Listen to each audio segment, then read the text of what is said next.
Hello and welcome to Letters from Nowhere, a history mystery podcast where I present letters written by notable people throughout history, and it's up to you to figure out who the author is. My name is Allie, and I'm your host as we take a deep dive into the lives and emotions of some famous names. Before we get started, here are some ground rules. Rule number 1. These letters are fictional and written as I perceive the historical person. My basis for their feelings and emotions comes from the existing writings about them and their own personal words. Rule number 2. Each person I present is no longer living, so that rules out any current notable people. Rule number 3. A link to a poll will be included in each episode description to submit your guess. You will then receive an email with the correct answer to the previous letter.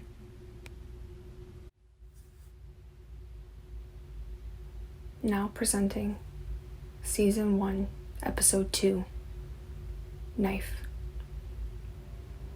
Dear son, my dear boy, how did you become so estranged from me? And how did I not notice it sooner? It took until my last breath to realize that you were the knife embedded into my stomach, the final betrayal. What lies did those other men fill your head with? Probably that the empire would be better off with the government the way it is. Your family supports that too and has influenced you too much. When I released you from capture, I trusted you. Even until the end, I trusted you. Your mother begged me to spare your life, and in response, I let you into my world. By doing that, I thought I made an impact. I thought we were going to restore this empire into the greatest this world has ever seen. With my policies and rule, we could have done it. The people were cooperating, so why halt all the progress we were making? They were chanting my name in the streets, standing shoulder to shoulder in solidarity with what I represented. I was always, and still am, an ally and protector to the people of this empire.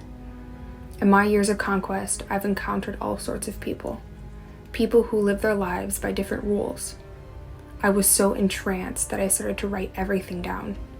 My catalog of travels provides a simple and solitary truth that all people need a leader. Without one, the community disintegrates into poverty, destruction, and death. I could have been that leader, to unite the entire empire under a single doctrine. Now, my hopes are dashed. Disappointment doesn't begin to describe the way I feel. I'm devastated. Devastated that you were the last face I saw. Devastated that we did not come out on top. I have so many unanswered questions for why this happened, but I knew as soon as I looked at your determined face that this was the end for me.